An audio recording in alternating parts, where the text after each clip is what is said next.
In the grim darkness of the 41st millennium, there is only brutal, savage, endless war.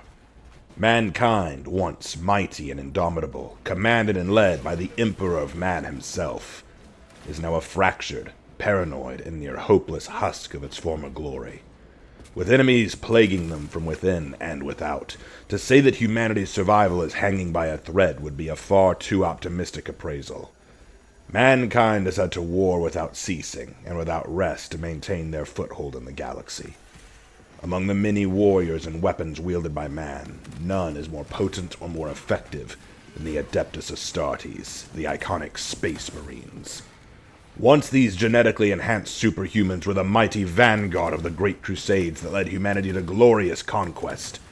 Divided into 20 legions led by the sons of the Emperor, the Primarchs, their gene fathers, it seemed as though the Space Marines had no equals. But, even among the legions of Astartes, one legion stood out among the rest.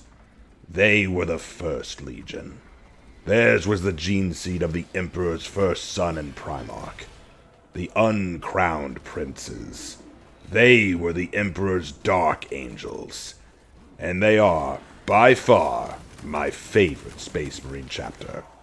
Welcome to Crash Course Warhammer, where my brother Lark and I share some basic information about different aspects of Warhammer and Warhammer 40,000. Today, by popular request, we're going to talk about my favorite Space Marine Legion, the Dark Angels.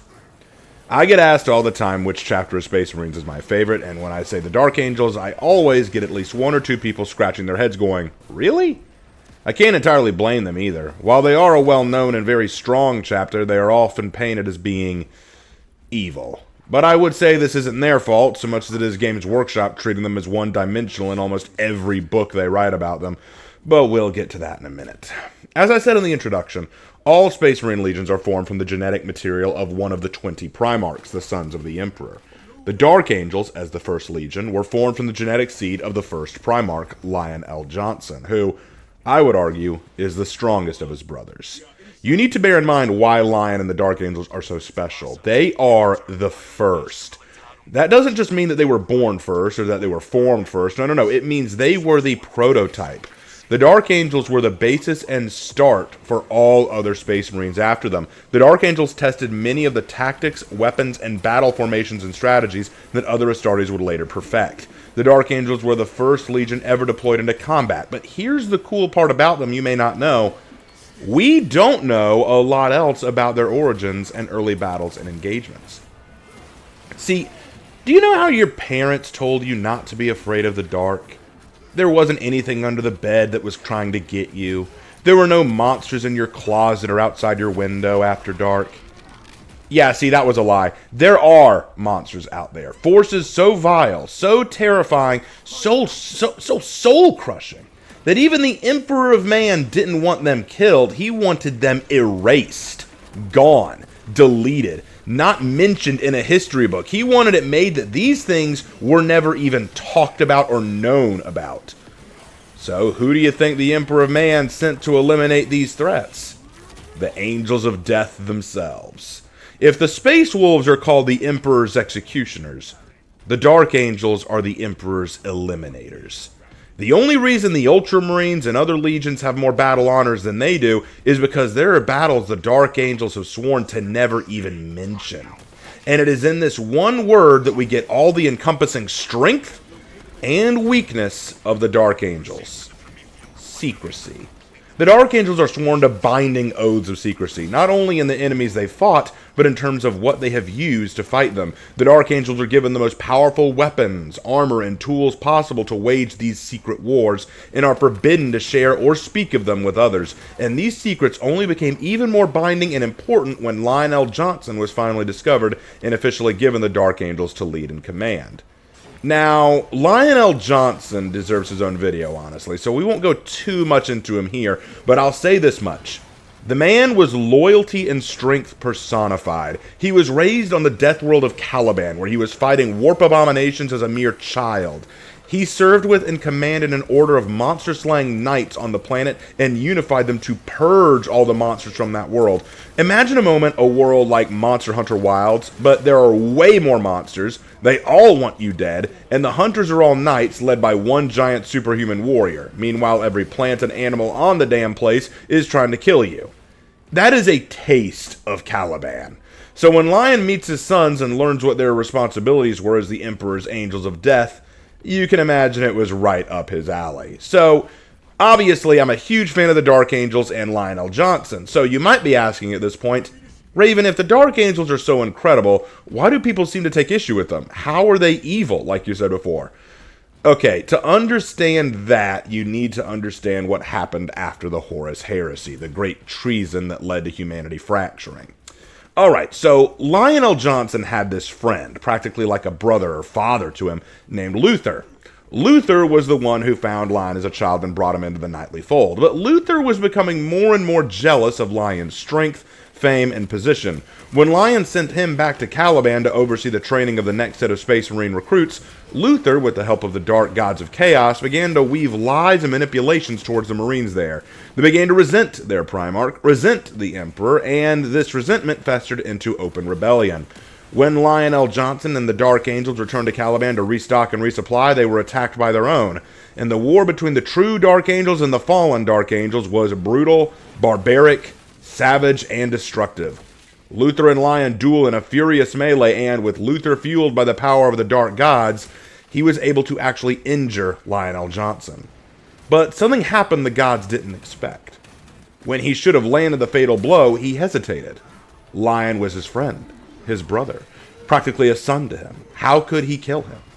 And this allowed Lion to evade death, and it infuriated the Dark Gods. The battle for Caliban turned so violent and so ferocious that in the end the planet was destroyed, and only a single large chunk of the planet called the Rock is left to identify that it ever existed. Lionel Johnson was left in a comatose state, and his body hidden in the darkest chambers of the Rock. Luther was captured and imprisoned, where his mind was a jumble of paranoia and confusion. And as for the fallen Dark Angels, a great warp hole opened from the explosion of the planet, and they were sucked in, cast adrift in space and time, to reemerge in different times and places around the galaxy. And it is right here, everything that I just told you, is the greatest weakness of the Dark Angels' lore manifested. The Dark Angels know this truth, and their hatred for the fallen has consumed them. You see, you gotta understand, the Dark Angels are the first. They're the first legion, the perfect sons of the Emperor, the unblemished, unchallenged, greatest legion of the 20. So what happens if others figure out that they had traitors among them? What if the Imperium learned that Caliban was not destroyed by a mere warp storm, but by a civil war between themselves and their treacherous brothers? They'd be lucky not to be set upon by their own cousin Space Marines. So the Dark Angels had a new mandate. Hunt the fallen. Find them. Capture them. Force them to repent, and then kill them. But since the fallen were scattered across space and time, there's no telling when or where they will show up. So the hunt is never-ending and very difficult. And it is this hunt, this obsession, that has led the Dark Angels to a point of questionable morality. See, it's not enough to kill the fallen, because it's just as important that no one knows that they existed. Even the chapter isn't aware of the fallen's existence. Yes, most of the chapter of Dark Angels does not know about the existence of their fallen brothers. Only the inner circle, the commanders and leaders of the Dark Angels, know of their treacherous origins, and it is such a closely guarded secret that anyone, even a fellow Space Marine, civilian, or Inquisitor, or even custodian guard, who learns the truth of the fallen, must be silenced. The Dark Angels will actively abandon military engagements if they receive news of a fallen angel. In fact, when the Primarch Caliban returned from his own comatose state and tried to make contact with the Dark Angels to give them the Rubicon Primaris, the Dark Angels chapter master Azrael deliberated firing on Caliban's ship out of fear that he had learned their secret. That is how paranoid and fearful the Dark Angels are of having others learn their secret. Now, I don't really have a problem with this aspect of the lore. I mean, let's face it, every Space Marine chapter has their own blemishes and problems for sure, and this is certainly one that makes the Dark Angels more interesting, but my Emperor, it's like this aspect is the only thing that the Games Workshop writers care about when writing the Dark Angels. Almost every book about the Dark Angels is usually from the perspective of an outsider looking in, or a brand new Primaris Dark Angel, and all they see are the evil and cruel things the Dark Angels do. And that problem is, we know there's more to them than that. That's why the two Dark Angel books I like the most are Lazarus Enmity's Edge, a book with such a touching ending that I actually teared up a bit. F's in chat for Isintrude, if you know, you know.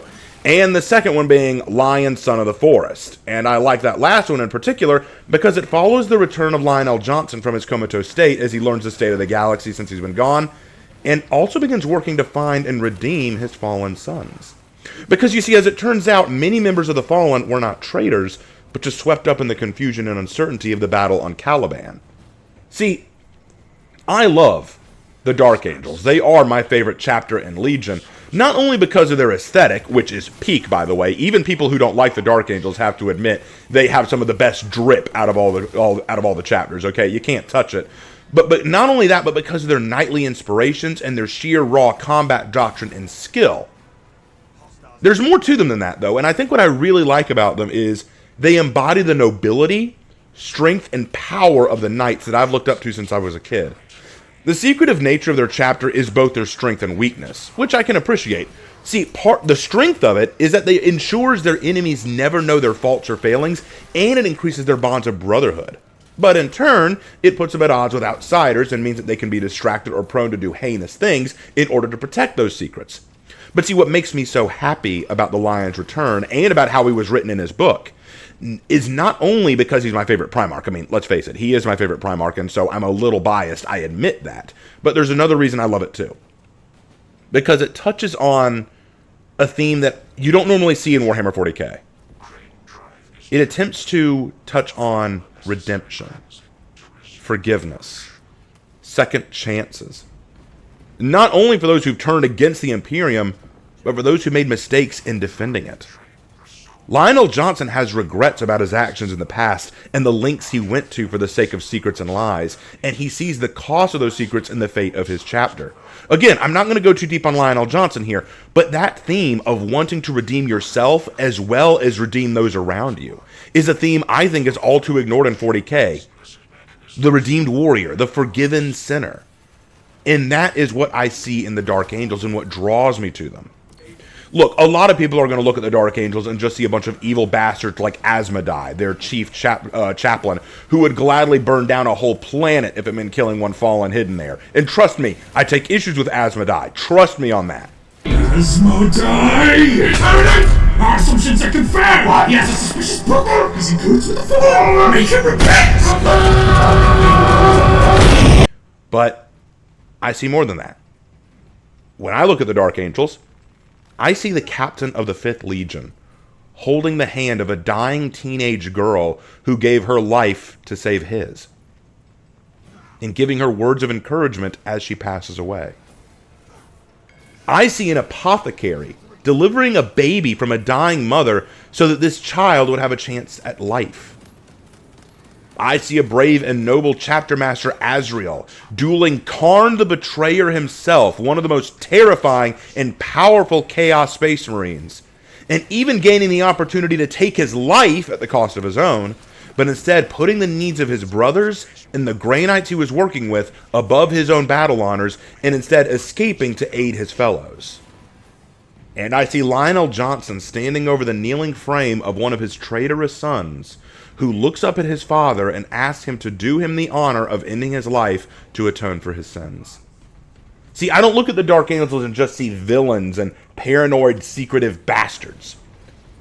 For when the Fallen are removed from the equation, when you remove them from every effing story about the Dark Angels, you will see the finest heroes and most noble warriors the galaxy has ever seen. The true First Legion. The greatest of the Astartes. And now with the Lion working to redeem the Fallen, perhaps that version of the Dark Angels that I see and others seem to miss will finally be noticeable. And that's what I really want to see in the Dark Angels. They have the best drip. They have the best aesthetic. They practice some of the greatest nobility. They embody the attitude of a secretive knight order. And yes, they have a lot of blemishes, big blemishes. But I think that if you really get past that fallen bit, if we could see more books and stories about the Dark Angels, not just focused on the fallen aspect, and focus more on the redemption, the nobility, the forgiveness, the second chances offered, you could see a truly redeemed chapter. A truly incredible, noble, powerful, knightly chapter. Every enemy of man, hear the words spoken by the Dark Angels and feel them in your wretched souls. I ask myself what it means to be one of the Dark Angels. Is it to pursue our quest at any expense, foregoing all other oaths and duties? Is it to lie, to hide and to plot, so that others will not know our shame? Is it to follow the path laid down by the Emperor at the founding of the great Imperium of Man? I ask myself what it means to be one of the Dark Angels. It is to be the honored First Legion, the Emperor's wrath, the Sons of the Lion. Repent, for tomorrow you die! Thank you guys for watching. I hope you enjoyed this episode of Crash Course Warhammer, and I look forward to doing more in the future. If you guys enjoyed, let me know down in the comments, and let me know what you'd like to hear me talk about next. Would love to do more videos like this. Really wanted to talk about the Dark Angels, guys, and I hope this meant something to you. Yeah, I'll see you on my next video. Take care, guys, for the Emperor.